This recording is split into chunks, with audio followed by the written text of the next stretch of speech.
नमस्कार, स्वागत है आपका वॉइस ऑफ एमपी और वॉइस ऑफ इंडिया टीवी के खास कार्यक्रम महारो राजस्थान में, और मैं हूं आपके साथ दिव्यानी शर्मा। चलिए बात करते हैं राजस्थान से जुड़ी कुछ बड़ी खबरों की।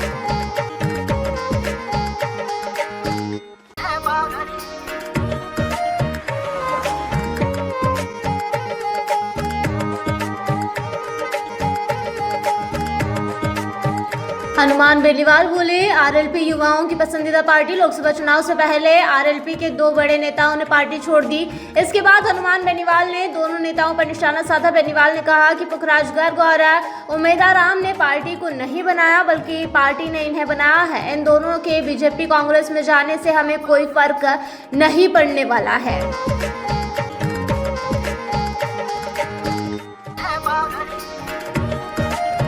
आरसीए में अध्यक्ष पद का चुनाव 8 अप्रैल को राजस्थान क्रिकेट एसोसिएशन के अध्यक्ष पद के लिए चुनाव हो रहे हैं। इसको लेकर 8 अप्रैल को मतदान होगा और उसी दिन शाम को मतगणना होगी। आपको बता दें कि वैभव गहलोत के इस्तीफा देने के बाद अध्यक्ष पद की कुर्सी खाली है। माना जा रहा है कि कैबिनेट मंत्री गजेंद्र सिंह खिवंसकर के बेटे धनंजय सिंह खिवंसकर अध्यक्ष बन सकते हैं।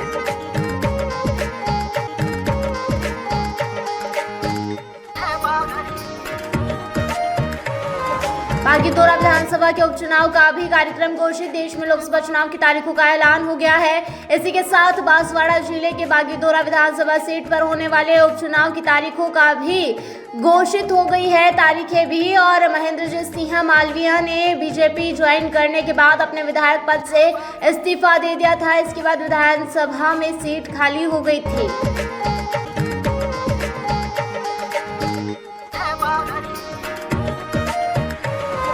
कैलाश चौधरी को चुनौती देने कांग्रेस में शामिल हुए उमेदाराम बेनीवाल राजस्थान में भारतीय जनता पार्टी मिशन 25 के तहत हैट्रिक लगाने की तैयारी कर रही है। चतुराई से कांग्रेस के सीनियर नेताओं को भाजपा में शामिल किया जा रहा है। वहीं दूसरी तरफ शनिवार को राष्ट्रीय लोकतांत्रिक पार्टी के वरिष्ठ नेता उमेदाराम बेनीवाल भी कांग्रेस में शामिल हो गए। इसके बाद केंद्रीय मंत्री कैलाश चौधरी की मुश्किलें बढ़ सकती है।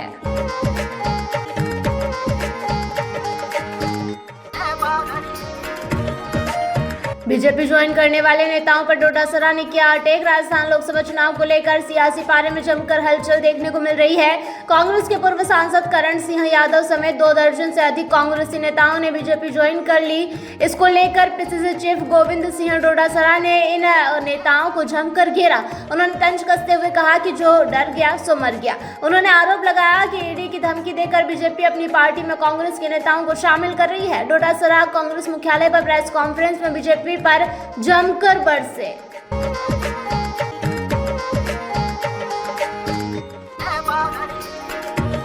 भूपेंद्र सिंह ने दिग्गजों पर किया तीखा हमला। राजस्थान लोकसभा चुनाव में कांग्रेस के दिग्गज नेताओं के मैदान में नहीं उतरने पर बीजेपी प्रत्याशी ने जमकर निशाना साधा। अलवर लोकसभा सीट से बीजेपी के उम्मीदवार भूपेंद्र यादव ने कहा कि गहलोत पायलट को लोकसभा चुनाव में हार का डर सता रहा है, इसलिए वह दोनों नेता चुनाव नहीं लड़ रहे हैं।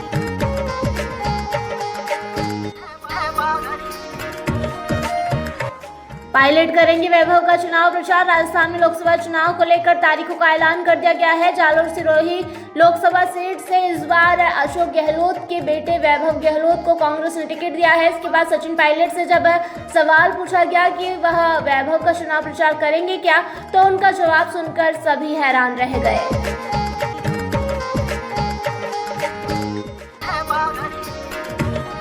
बाड़मेर और फलोदी में तापमान में छुआ 35 का आंकड़ा। राजस्थान में मौसम लुका छुपी का खेल रहा है। दिन में तेज धूप के साथ तापमान में बढ़ोतरी हो रही है, तो वहीं रात में गर्मी से हल्की राहत ठंडी हवाओं से मिल रही है। प्रदेश में 21 जिलों का तापमान 30 डिग्री सेल्सियस से ऊपर पहुंच गया है। इसी के साथ आने वाले दिनों में बारिश की कोई संभावना नहीं है।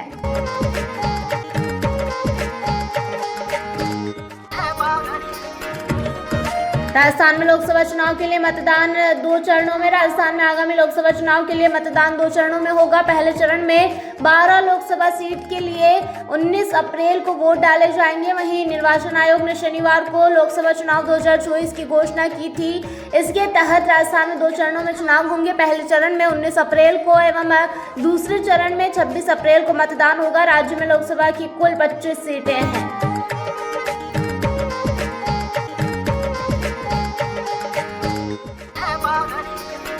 लोकसभा चुनाव के लिए पहली बार के 15 लाख मतदाताओं सहित राज्य में 5.32 करोड़ से अधिक मतदाता। आगामी लोकसभा चुनाव के लिए राजस्थान में 5.32 करोड़ से अधिक मतदाता है। इसमें 15 लाख पहली बार मतदाता है। यह जानकारी एक वरिष्ठ निर्वाचन अधिकारी ने दी। मुख्य निर्वाचन अधिकारी प्रवीण गुप्ता ने कहा, इस बार पुरुषों की तुलना में महिला मतदाताओं की अधिक पंजीकरण हुआ है। उन्होंने कहा कि 2019 के बाद 22.54 लाख से अधिक महिला मतदाताओं को मतदाता सूची में शामिल किया गया है। पुरुष मतदाताओं के पंजीकरण में 9.27% की वृद्धि की तुलना में यह 9.70% वृद्धि है।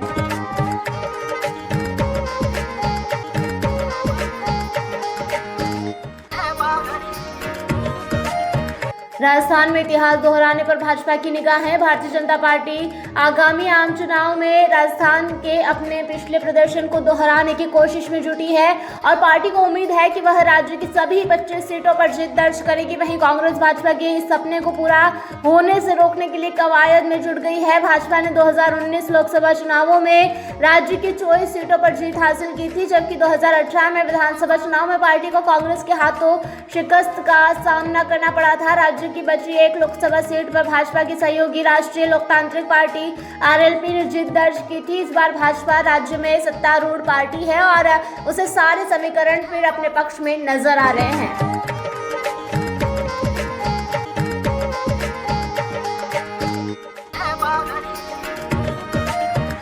कोटा में शिव बारात के दौरान करंट से झुलसे एक और बच्चे की मौत। कोटा में पिछले सप्ताह शिव बारात कार्यक्रम के दौरान बिजली का करंट लगने से गंभीर रूप से झुलस गए 8 वर्षीय बच्चे की मौत हो गई। इसी के साथ इस घटना में जान गंवाने वालों की संख्या 3 हो गई है। अधिकारियों ने शनिवार को यह जानकारी दी। अधिकारियों द्वारा बताया गया है कि हिमांशु नामक बच्चे का जयपुर के सवाई मानसिंह SMS अस्पताल में इलाज चल रहा था और शुक्रवार देर रात उसकी मौत हो गई। उन्होंने बताया कि घटना में झुलसे 7 और बच्चों का भी इस अस्पताल में इलाज चल रहा है।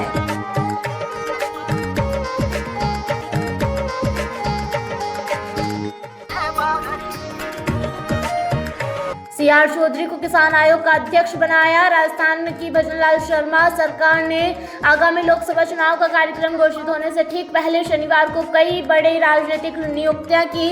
इसके तहत CR चौधरी को राजस्थान किसान आयोग का अध्यक्ष नियुक्त किया गया है। इन नियुक्तियों के अलग अलग आदेश शनिवार को जारी किए गए। इसके तहत पूर्व सांसद CR चौधरी को राजस्थान किसान आयोग का अध्यक्ष बनाया है। जसवंत बिश्नोई राज्य जीव जंतु कल्याण बोर्ड का अध्यक्ष, ओम प्रकाश बडाना को देवनारायण बोर्ड का अध्यक्ष, पूर्व विधायक प्रेम सिंह बाजोर को राज्य स्तरीय सैनिक कल्याण सलाहकार समिति का अध्यक्ष नियुक्त किया गया है। ये थी राजस्थान से जुड़ी कुछ बड़ी खबरें जो हमने आपको बताई। ऐसी तमाम जानकारी अपडेट्स के लिए बने रहिए वॉइस ऑफ एमपी और वॉइस ऑफ इंडिया टीवी के साथ।